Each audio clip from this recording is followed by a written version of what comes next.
Welcome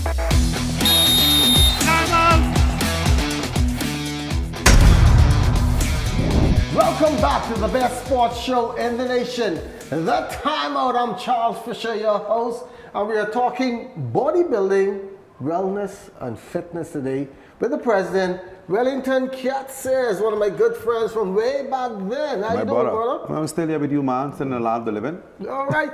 I always wanted, you always had that beard, and it didn't have no, don't have no gray yet. No, what happened? I used juices and berries on this to keep everything nice and moist. But first of all, I want to know your name, Wellington Sears. Yes. How did that cat come about? When we were small, I grew up in the urban community with my grandmother.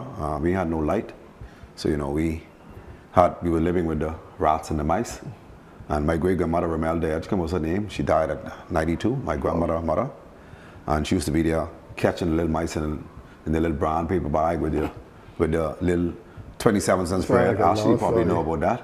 The bread was for 27 cents. And then after a while, I see her doing it, so I started catching it too, doing it fast. So she started saying, "Little cat, come here, come catch." And my friends them started calling me it, and that's it from there. Funny story, but true. You've been in bodybuilding, like I say, for quite some time as a competitor, coach, administrator. Talk about your involvement and history in this sport. Well, the history started when a friend of mine by the name of Stephen Penman invited me in for powerlifting, actually, because I was always small all my life, and I wanted to put some weight on. And then he started me, and we started training for powerlifting because I was just trying to put some weight on. But at that time, before 1999, powerlifting and bodybuilding was connected into one before the separation. And it became a love to me. The first thing I started to see was my abs, and from then I was hooked. You recently voted as president. You were before, you tried before, you voted as president. How's it been so far? So far, it's been challenging. A new administration we're working with, we have some challenges because, when you're coming into a new administration, you got some opposition, some individuals who didn't want you there in the first place. And, but other than that, God is seeing things through. Everything is working well. Is the federation a difficult one? Because some of these federations, they go through a lot of turmoil, especially with powerlifting not being as it used to be under the bodybuilding. No, well, powerlifting is not a part of us anymore, but bodybuilding is not difficult. Just need to do what we need to do, and we're doing it. Thank God, though, we have a director of sports, Miss Johnson, who's also in a portfolio for the ministry, is responsible for bodybuilding. She's very into it, and she's always there for communication, and she helps a lot. Miss Kelsey Johnson. Where did this word come from? Bahamas Bodybuilding Wellness Fitness Federation. Yeah, a lot of changes. Yeah. Well, bodybuilding, as you know, is the same. Wellness became a part of it because we want the overall health completion.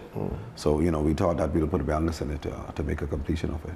Is it fair to say that over the years with these changes, bodybuilding and the competition have changed? Oh yes, man.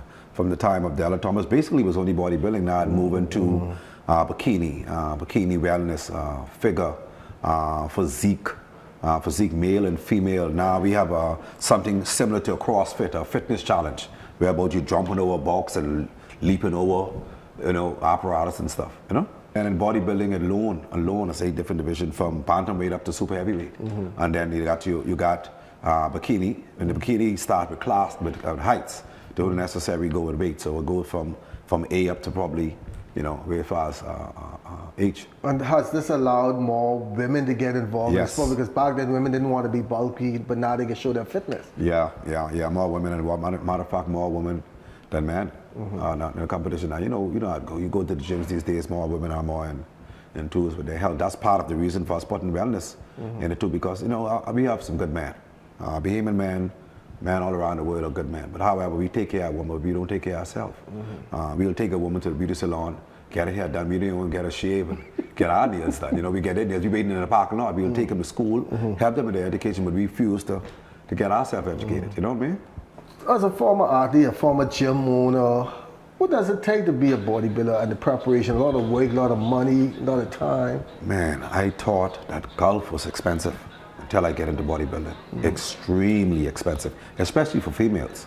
we have a lot of pro athletes out there now from the elite side, also on the IMP side, but a lot of pro athletes out there now, and they're having a difficulty even under the subvention from the health of the ministry. $900 for registration. Right. How expensive it is just to go pro. Right. And how difficult is it to stay at that level, and is there any financial rewards involved? Yeah, it's financial reward when you win the pro show, but you got to get up there. It's hard to get up there. Then, you know, corporate sponsors are not really into bodybuilding like other sports. So I would take this opportunity to ask corporate sponsors, if you see a pro bodybuilder, you can check with the federation and, you know, please help them out. They need it because it's very expensive. I wouldn't talk about that's food alone, because the average person might eat 2 to 3 times a day. These pro athletes eating every 3 hours. That's about 4 to 5 times, 4 to 6 times a day. And then sometimes they need training if you don't get a sponsor, for example, to get personal membership out of the gym. You got to worry about hiring a coach. Then you got to worry about getting a massage. Then you got to worry about your gear. You know, for example, you know, your bikini outfit, your shoes for the girls, your hair done, your nails done. You know what I mean? You know. So on that note, any bodybuilders on government subvention? Yeah, we have a few bodybuilders on government subvention. The government was really helpful in that regard. Really, extremely helpful. I mean, I'd like to see it get better, but because we are on a lower tier, because again, you know, we are not Olympic sports, but the government is helping. As a matter of fact, I just sent a list in to the government concerning subvention, and they're working on that as we speak. And you're speaking about being a judge. How does one get from being a judge, from a bodybuilder to a judge, and what are you looking for when you're judging? It's easy in a sense. You just follow the rules. We have rules and bylaws in the Constitution, and the athletes must know the rules. The coaches must know the rules, and then, you know, we just look for those mistakes. It's easy. It's a subjective sport, but it's easy. It's not complicated. I've been in a lot of bodybuilding competition. I just see the winners announced, and I see you guys telling them, flex right, flex left. What's that all about? Arms this, Man, that. sometimes people get excited. You know, if you know, when we're watching a basketball game, you always have somebody on the stage who tells you, man, no, you should go left to block the shot. Yeah. Everybody always have something to say. But again, you know, it doesn't really matter. Sometimes people is holding the pose a little bit wrong. For example, if they're doing a double bicep, they might be holding the elbows a little bit higher to the left or to the right, and, you know, when somebody that's in the audience notice it and say, put your hands down, you know. The thing that we have with the audience and the athletes, excellent. Well, we're going to take a break here with Wellington, the mouse catcher, Cat Sears here on the timeout. And when we come back, we're going to get a little bit of a controversial. We're going to talk about doping in the sport. You know, a lot of people saying, how did they get that big? We're going to find out right after this break.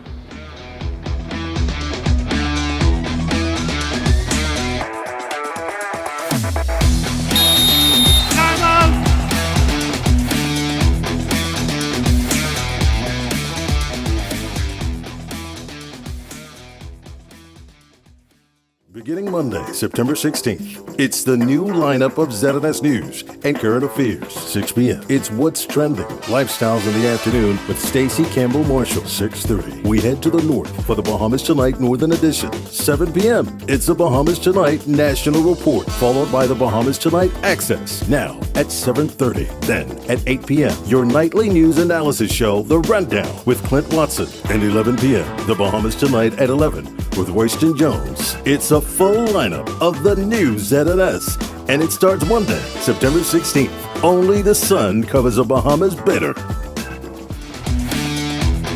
Time up! Let's go! Back to the show. Welcome back to the timeout with President of the Bahamas Bodybuilding and Wellness Fitness Federation, Wellington, Cat Sears, and Wellington. Before we went to the break, we talked about doping in this sport, and it has had its fair share of allegations. Even we've seen a few Bahamians hit there and there. How are you making sure that it does not happen again? Well, education. We have a mandate from WADA, which is the World Doping Agency responsible for all sports organizations in the Bahamas and in the world. And we're just educating our athletes, and we're on the go. But I don't see us. Most of the athletes we call for doping, it ain't in bodybuilding, it's track and field. But some people might be looking at it and say, man, he have to be on something to get that big. That's cassava, man. Come on, man. That's cassava, man. That's chicken and potatoes, all that. That's what it is. You know, you see what happens when you eat a lot of rice? That's what it is. That's rice. That's all that is. So what is a diet like? What is a diet like for a bodybuilder to get like that? You talk about the rice and they got to eat every 3 hours. That's like putting on Well, again, the portion size. You know, for example, there are 3,500 calories in one fat pound. Depends on how many size they're trying to get. So it's the portion size. But mostly lean meats, vegetables, grains, mostly, you know, water, no, nothing in the can as much as now and again, maybe a little bit sardine and tuna, you know, and hard work. So can you say that, honestly, that bodybuilding is a clean sport? Yeah, man, extremely clean. I've never known nobody who take any drugs, man. I know nobody. As a president, you would say that. No. I'm also a coach, by the way, and you might never see it. I heard about it on the professional league, but I never see it. Okay. And as a president, what are you doing to attract more novice? Because I remember you used to have the novice separated from the regular bodybuilding, but you're not even getting much novice in the championships. No, because again, the sports are so expensive even to enter the sport. But now we have a high school championship coming up. We're gonna get it. Actually, we're planning for it for next year, because the high school championship will be the second week in summer break. So as soon as they come to the school, probably the second or the first week in summer break, the high school championship, we'll have the high school championship. We just got to get permission from the Ministry of Education, which is Ms. Hannah, and then we could go into the school and teach people about physique and bodybuilding. How difficult will that be to encourage young boys and girls? Because their parents might say, hey, I don't want you on that sport. I don't want you doing that. Why would they say that, Christian? Because they don't want to dress like that. What, to look healthy? Bodybuilding, all that strapping, and then what's the stigma what goes with the sport. No, man, you know, stigma, man. You see people swimming in bikini, man. What you talking about? You got the gymnasts and all, they also wear. What you talking about? That's the only well, you're a real good friend. I see why they pick you really pushing the sport. It's true. You know, and then it actually promotes health. Your health is a wealth, you know. You understand? We have a lot of problems now because in these schools, but I would like to see personally get rid of all this junk food they selling around the schools. But bunch of dictatorship and candy and gum and things, but they ain't no good, man. They're killing our children, killing us softly. How are you getting it into the family islands? Because we're moving it on. We actually have a family island competition coming in on Andres, close to the end of the year. So the ministry actually is pushing that too. The ministry very interested in pushing more of the family islands, which is kind of difficult. But what we're going to do, we're not going to have a full competition. We'll probably have just bikini female and bikini male. So yeah, physique male, I should say. Nationals are held every year, and from there you select your national team. CAC. What are the hopes for our CAC team this year? Well, again, we're hoping to do better than we did last year. However, you know, we're getting the numbers, so let's see how it works. Is funding a challenge? Because every year funding is a challenge. However, you say we don't have enough money. Like you say, it's not an Olympic sport, won't be supported by the BOC. But you always hear every year by year you say, oh, we're not having enough money to send our teams away. How you? Coincidentally, that you're saying that, I just did a budget check myself personally on a ticket alone going to, I said Guyana or Guyana for the CAC, and the tickets alone it's ranging close to $1,000. So I already sent the budget into the ministry. Ms. Johnson, she got the budget, and the budget is way in before the date of the CAC. So I don't think we should have a problem. But you're saying the federation is having troubles being we're financially right now. And how do you make funds though? For example, we just had a car wash. That was successful. Yeah, a lot of people come and wash the car, people like the car clean, you know. And then we had a front run walk. When were you elected president? January to 14, I think it was the second week, So how long does your term last? And 4 years. How long do you 4 years. 4 years, so you have another 2 years to go. Another 3 years to go. 3 years, so what do you hope to accomplish in this final 3 years? Well, I hope it to be financially stable, even though it's a non-profit organization. I hope it to be financially stable. And for example, we just recently got an office from the Wells. The Wells donated offices, you know, the Wells and Co. from Ann Wells and the lawyers. Yes. Yeah, they did an officer. So again, we have a lot of donations coming in. So, you know, we just want corporate sponsors to continue to support Bahamas Bodybuilding, Wellness and Fitness Federation. Also the other local sports like tennis and the likes of them. All right, well, I'd like to thank Wellington Cat Sears, one of my good friends from way back. Remember when you had that gym on Tony Williams down in Highway, across from the AFID school. We used to be in there doing a lot of stories. You have a gym now? I am my gym. I manage it on Nassau Street. Same gym, it's still on Nassau Street. Okay. Well, by the way, I want you to know that bodybuilding is a sport of all sports. I might pop in there one day to put on, just to pump some iron here and there. Yeah, you need it. So that's how we go. Wellington Cat Sears here on the Timeout. Yes.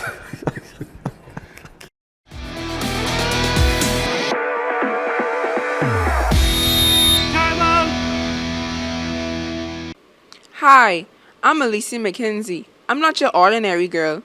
I'm a powerlifter.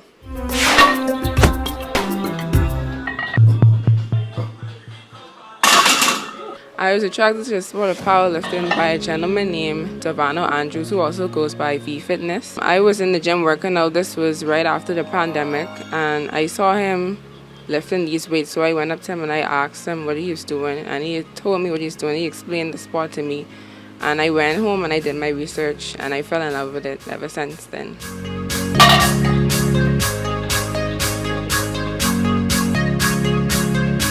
Powerlifting is a mixture of both with strength and technique, because you have to know how to have the proper form and technique so you can avoid injuries. Stretching is important because if you don't stretch, this can cause injuries. So I do at least 20 to 25 minutes of dynamic stretching. It's a squat day, so I'll start off with the bar first, work my way up to my top set, which would be my heaviest set through my first lift. And once I do that and I complete that, I go on to my accessories: hip thrusts, goblet squats, leg extensions, hamstrings. My favorite lift is deadlifts. I love it because it makes me feel strong, and it's the first lift I started off with before I became more involved in the sport. These are the moments that an athlete lives for, to redeem themselves in the actual competition themselves. And with her background, I'm sure she's been prepared for a moment like this. This is a baptism by fire for a young lifter like Krenin with so much hype to be tested in the first event like this. And she could pull it all around with one squat. And that's how you write your own story. My favorite personality person is Krenin. She's also a powerlifter from the USA. And I love her because I love how she empowers young females to become a better version of themselves. Sometimes you might need a helping hand, just like I am. Sharpens iron, making me stronger, calling me higher.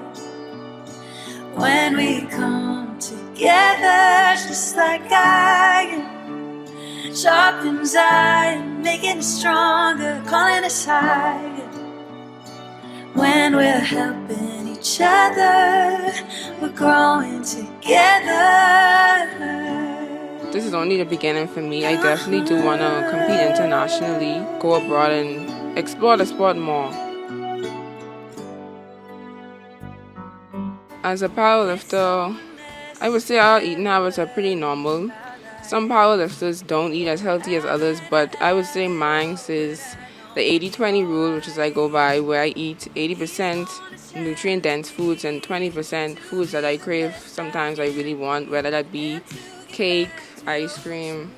My favorite dessert is guava duff. I like it because it's a classic Bahamian dish and it tastes good. Sometimes you might need a helping hand, just like I. Alicia McKenzie is a God-fearing woman who loves beauty, fashion, and loves to cook. When it comes to beauty, I love makeup, fashion, anything that involves with me getting dressed up and looking nice. Sharpens iron, making us stronger, calling us higher. When we're helping.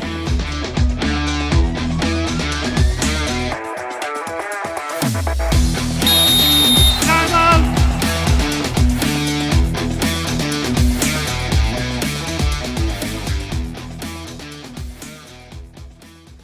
Covering the news seems easy, but we put thought into what we're doing.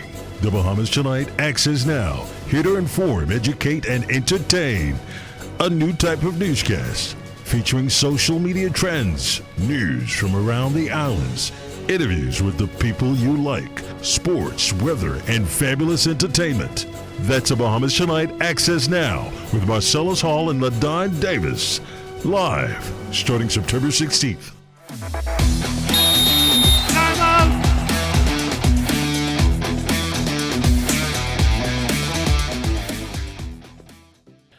Also hard at work getting ready for their upcoming season are the Queens College Comets Junior Girls, the reigning BAISS softball champions. We popped on over to one of their recent practice sessions. According to their head coach, while they might be the team to beat, they are certainly not resting on their laurels. Things have been going pretty good. We are the defending champions, but we are not taking anything for granted. We are just working hard, and we are going to take each game by game.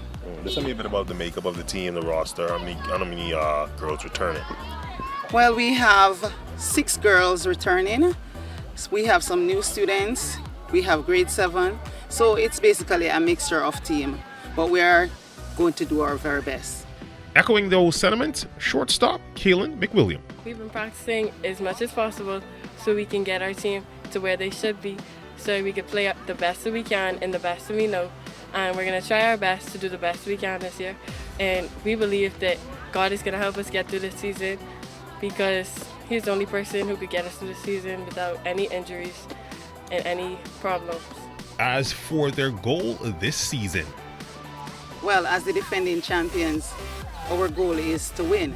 So no pressure, but we are going out there to win, to have a repeat. The BAISS softball and baseball season set to kick off later this month.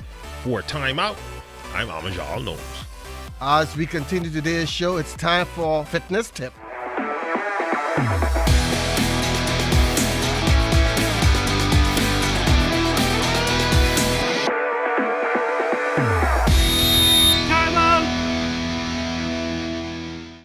Hey Fit Fam, welcome back once again. Coach Marcellus here, upliftmindandbody.com. As usual here at Physique Total Fitness and getting ready for another fitness tip on Timeout. So a lot of times people say, is stretching important? I'm here to tell you it is and it isn't. All right, and I'll tell you what that means. All right, I'm not saying don't stretch, but you got to know when to stretch and what type of stretching to do. All right, so when you first start your workout, you don't want it to be doing what we call static stretching, right? You don't want to be holding, you want to be doing a stretch and hold it for a long period of time. That's counterproductive. All right, what that does is it starts to stretch the muscle out too much, and that's not going to help you when you start to do your workout. What you want to do is more dynamic type stretching, which is more quicker movement. You're kind of just doing this kind of stuff and just got to be lunging type things, just kind of making sure you're able to get that type of movement in so that your body is more conditioned and warmed up to do the exercises, all right? So those are the movements you want to start your workout out. Again, that's gonna be what we call dynamic stretches, just quick movements just to kind of get the body in motion, stretching the muscles out just a bit, getting them primed up and ready to exercise, and then at the end, you want to make sure you protect those muscles. You want to keep them stretched out to prevent the shortening, especially if you're doing arm workouts, you're doing bicep curls. You really want to make sure you do an exercise like this to really kind of make sure those muscles get the full range of movement throughout the course of the day, in particular legs. Make sure you stretch those muscles out completely. That way, you avoid the muscles shortening up and continue to keep your full range of motion and get the full benefit from the exercise as well. Hope this helps. I'm Coach Marcellus once again from upliftmindandbody.com here at Physique Total Fitness. And guess what? We'll see you again next time.